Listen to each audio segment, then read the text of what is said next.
Welcome back to Karen's Bookshelf, and I am so delighted to introduce my next guest, author Charles Cumming. Charles, thank you so much for joining me on the show. Pleasure to be here. It's very exciting. You need no introduction, of course.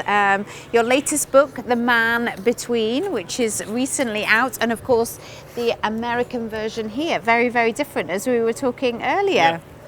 So is this the book? I mean, this is a book about a novelist turned spy. Is this the book that is, of all your books, that really epitomizes your life most of all? Writers have perfect cover. This is what Kit Carradine discovers in The Man Between, because we can go to foreign countries, we have a reason to be taking photographs, to be asking important people questions, to be snooping around, taking notes.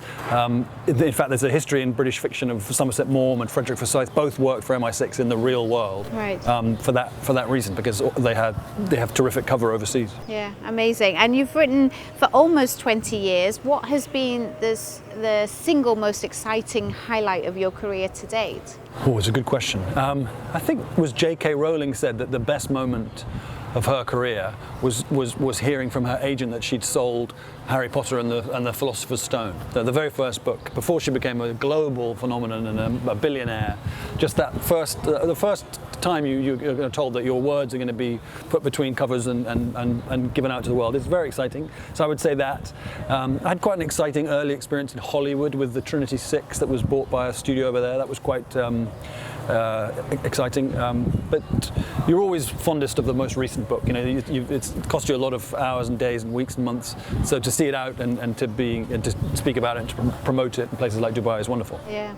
And so what are you currently working on? What can readers expect from you in the future? So I'm just about to start, well, I have started writing a new series. There's a book called Box 88 about a young man in 1989 who's recruited into MI6 from school, and I follow his career through the 1990s, but there's a present-day storyline where he's more or less my age, looking back on his misadventures 20, 30 years earlier. Interesting. And how much research is involved in this at the moment? A lot. Yeah, no, I've been thinking about it and plotting it out for the best part of a year. Okay. And that process will continue as contemporary political events change, but also I learn more about the particular circumstances of each book in the historical past. Yeah. Do you enjoy the research, or do you prefer the actual sitting down and getting it down on paper? The most fun is the research, especially if it takes you overseas.